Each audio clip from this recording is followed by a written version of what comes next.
किसान सही है या सरकार सही है?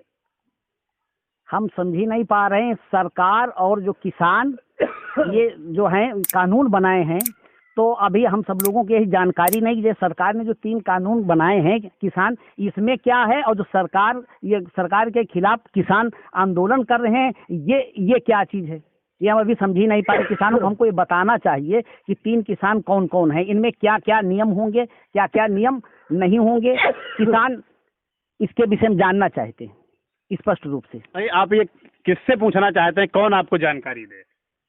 किसान जो विपक्ष में है तो किसान पर नहीं बताएं ये नियम गलत है, और सरकार बताएं ये सही है। ये दोनों नियम अपने अपने बताएं तब हम उसको समझें।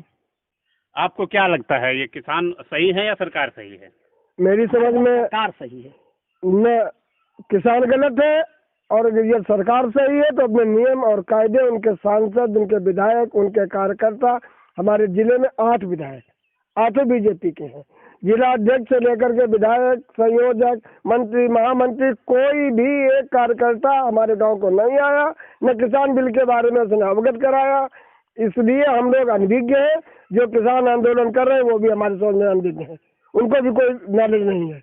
लेकिन जो एक उसके अंदर का जो सरकार जैसे कह रही है कि कॉन्ट्रैक्ट फार्मिंग की जाएगी, छोटे छोटे किसान कहाँ जाएंगे, मजदूर कहाँ जाएंगे। हम लोग तो छोटे किसान हैं, मजदूरी भी करते हैं, छोटे छोटे किसान भी हम लोग हैं, तो हम लोग कहाँ जाएंगे। इस बात को लेके वो अपोज है। इसीलिए सरकार के विपक्ष में, सरकार के खिलाफ किसान बोल रहा है, और हमारी समझ बोलता रहेगा। अच्छा, आप कह रहे हैं कि जो ये किसान है, ये किसान गलत है, सरकार सही है। तो जो ये 80 दिन से किसान बैठे हैं, इनको कुछ लोग कह रहे हैं कि ये फर्जी किसान हैं। तो क्या आप मानते हैं कि ये जो वहाँ जो लोग भी बैठे हैं, जितने भी 10, 20, 50 हजार लोग बैठे हैं, ये सब फर्जी किसान हैं? ये सारे फर्जी किसान नहीं हो सकते हैं, कुछ हो भी सकते हैं। तो आपका मानना है कि इसमें कुछ फर्जी भी हो सकते हैं? हाँ। इनके जो अभी गाजीपुर बॉर्डर पर बैठे हुए लोग हैं, उनका नेतृत्व कर रहे हैं राकेश टिकैत। तो आप किस तरह से लेते हैं कि सरकार को उनकी बात सुननी चाहिए, या जो कानून उन्होंने लागू किए हैं सरकार ने, वो पूरे के पूरे सही हैं? नहीं, राकेश टिकैत की बात को सुनना चाहिए, जायज बातें हैं तो उनकी माननी चाहिए, और जो सरकार अपनी मतलब कड़े रवैये पर अड़ी है, इसमें उसको बदलाव लाना चाहिए। नहीं, जायज मांगे जायज हैं या नाजायज हैं, ये कैसे तय होगा, कौन तय करेगा? अब जायज से किसान तय करना चाहिए, अपनी बात को लेकर के किसान तय करना चाहिए। हमारी ये बातें होनी चाहिए। सरकार के बिल जो है, हम ये भी नहीं कह सकते हैं कि सरकार के बिल सही है, किसान गलत है। हम ये भी नहीं कह सकते हैं कि किसान हमारे गलत हैं। उनको जो बिल बनाए हैं सरकार ने, उनको किसान को बिल्कुल सही तरीके से बताना चाहिए कि हमारे बिल क्या क्या हैं, इससे क्या क्या फायदे होंगे। जो किसान बैठे हैं बॉर्डर पे, वो हमारे 80 दिन से बैठे हैं। वो किसान इसीलिए बैठे हैं ताकि उनको ठीक से समझाया जाए कि मतलब बिल में क्या क्या मतलब फायदे हैं, तो वो इस बात को समझ सके कि फायदे क्या क्या हैं। लेकिन सोशल मीडिया पर लगातार जो सरकार के समर्थक हैं या उनके कुछ नेता हैं, वो भी उनको फर्जी किसान कह रहे हैं। क्या आप मानते हैं कि वो फर्जी किसान हैं? नहीं, फर्जी किसान तो बिल्कुल नहीं है। फर्जी किसान जो होगा वो 80 दिन एक साथ बैठा नहीं रहेगा। भूख प्यास से घर परिवार छोड़ के, अपना खेती बाड़ी छोड़ के, वो एक साथ 80 दिन तक एक जगह नहीं बैठ सकता है। मई 2014 से लगातार भाजपा की सरकार है। आपको क्या लगता है कि ये जो सरकार है, 7 साल से सरकार चल रही है, किसानों के लिए ये हितकर है या अहितकर है सरकार? भैया हमारे समझ मतलब हितकर कोई काम हितकर है, कोई काम अहितकर है। जैसे आपको क्या लगता है कौन से काम हितकर है? अब डीजल देखो का रेट चल रहा हो भैया, ये हित है या अहित? अब ये तो अहित है ही, ये हित का है रो। और गल्ला ले जाओ मंडी में, टका पर कितना रेट पहुंच गया है डीजल का अभी? अब डीजल 80 रुपये में मिलो है, 80 रुपया, अन्य 80 रुपये में हम कल मंगाओ है टंकी पत्ते। और जो अनाज का भाव चल रहा है, जो भी गेहूं मक्का, उससे आप किस तरह संतुष्ट है या असंतुष्ट हैं? क्या भाव होना चाहिए आपका? असंतुष्ट है, उसको भाव, अब डीजल को भाव दे के ले, अनाज को भाव दे के ले। कितना भाव है अभी? यहाँ की जो मंडी है, पड़ोस की जो मंडियां हैं, उनमें तकरीबन गेहूं का भाव क्या चल रहा है? 1600। लेकिन सरकार तो ये दावा कर रही है कि एमएसपी 1900 रुपए से ज्यादा है। 1935 रुपए एमएसपी कर रखा है सरकार ने। अब आप क्या चाहते हैं? अब 5 किलो गेहूं जब बेचो तब 1 लीटर तेल लो, भाई 16 25 80 तो कम से कम अरे 2 किलो अनाज बिके तो 1 लीटर तेल तो मिल जाए तो ठीक है। अब 5 किलो अनाज बेचो तो 1 लीटर तेल लो। और आप कह रहे थे कुछ हितकर भी काम किए हैं, वो कौन से काम हैं जिनको आप किसान का हितकर मानते हैं? अब ये हितकर जैसे मान लो किसान का, ये मान लो जैसे ये सम्मान निधि देने लागे, चलो ये खाद पानी में सहारा हो जाती, यो भैया हितकर है। किसान सम्मान निधि ये किसान के लिए हितकर है भाई हितकर है। इसमें किसान सही है या सरकार सही है? इसमें किसान सही है, कुल मिला के हमारे हिसाब से तो किसान ही सही है, क्योंकि उनको किसान को कुछ तो फायदा मिलना चाहिए, उसको पता चलना चाहिए कि भाई क्या रेट के कैसे क्या, कोई बताते ही नहीं है कि क्या फायदे आप चाहते हैं? अरे गेहूं है, गेहूं मिनिमम कम से कम 20 रुपए किलो तो बिकना चाहिए डीजल के हिसाब से। नहीं, सरकारी रेट तो उसका भी 1935 रुपए है। क्या आपको मिल रहा है? वो नहीं मिल रहा है। सरकारी रेट से क्या है, हमको चाहिए आज पैसा चाहिए, सरकार दे रही है 1 महीने बाद, तो उससे हमारा भला थोड़ी ना होगा। हमको तो मंडी बेचना पड़ता है, वो 1600 1400 ऐसे बिकता है। तो आपका मानना यह है कि सरकार जो है गेहूं खरीदे और तुरंत पैसा दे? तुरंत पैसा दे तब तो ठीक है। वैसे सरकारी रेट कुछ भी खरीदे, हमें तो पैसा वही मिल रहा है जो 1400 1500 1600, और पैसा तो मेरे को आज चाहिए। किसानी में बचता ही क्या है, वही है भाई, जो भी पैदा करो लगा दो बस।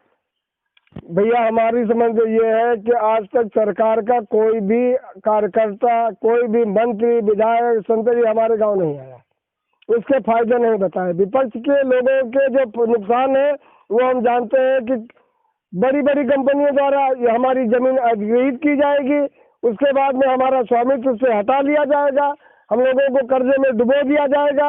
किसी न किसी तरीके से किसान से जमीन छीनने की कोशिश की जा रही है, किसान को गुलाम और मजदूर बनाने की कोशिश की जा रही है। ये जो हमारे धरने पे किसान बैठे हैं उनका ये कहना है।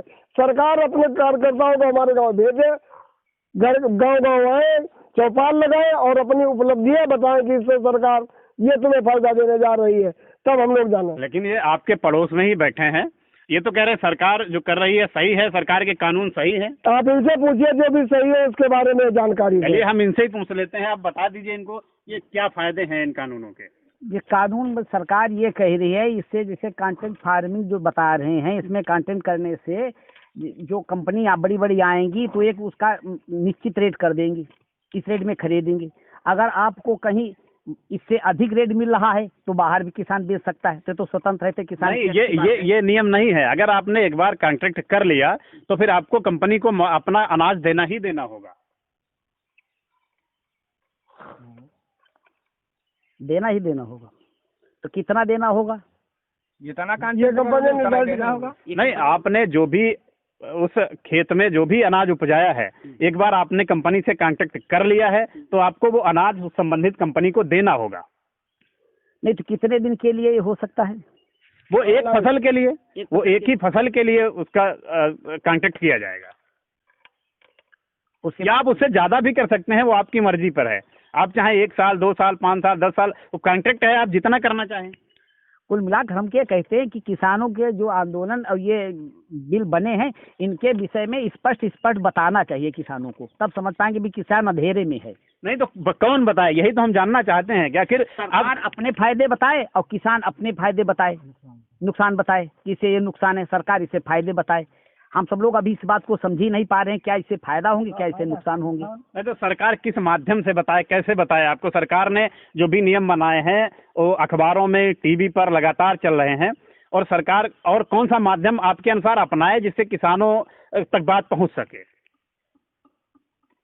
ये अपने कर्मचारी भेजे, विधायक सांसद आकर के मीटिंग लगाएं, बताएं कि ये भैया ये आपको फायदा है, ये इससे नुकसान है, ये बताना चाहिए। विधायक आना चाहिए और उसके जो कार्यकर्ता हैं, जिला अध्यक्ष वगैरह, उनको आना चाहिए।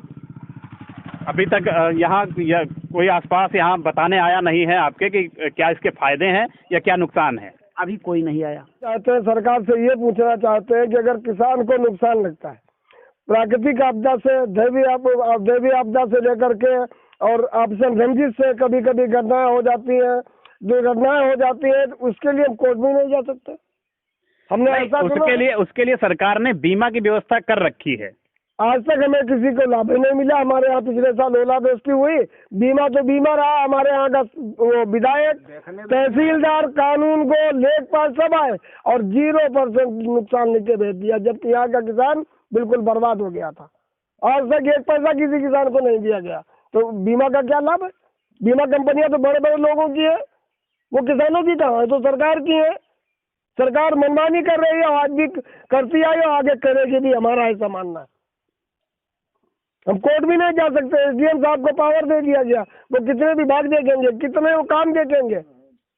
नहीं, एसडीएम भी तो एक अधिकारी है, वो न्याय नहीं कर सकेंगे। न्याय कर सकेंगे जब उनके पास टाइम होगा तब। हमें आज तो ये फायदा नुकसान न्याय वो करे, 1-2 साल के बाद हम करेंगे, तब तक किसान बर्बाद। ये तो अदालतों में भी होता है, महीनों सालों 10 साल लग जाते हैं न्याय मिलने। ये सरकार की एक नाकामी है, सरकार की निष्क्रियता है। फास्ट ट्रैक कोर्ट का उन्होंने गठन किया, फैसले आज भी उतने आते हैं जितनी लेट आना चाहिए। लोग कहते हैं इनको फांसी दी जाए, वहाँ चलाते हैं। क्या आतंकवादी पे अरबों खरबों रुपए खर्च होते हैं, एक दिन में करोड़ों रुपए उनके ऊपर खर्च होता है, तुरंत फांसी क्यों नहीं दी जाती? जबकि हमारा भारतीय विदेशों में तुरंत सजा का पात्र होता है। सब्सक्राइब कीजिए हमारे चैनल जनाक्रोश को और घंटा बटन दबा लीजिए और पाइए सबसे पहले न्यूज वीडियो व्यूज के साथ हमारे चैनल पर।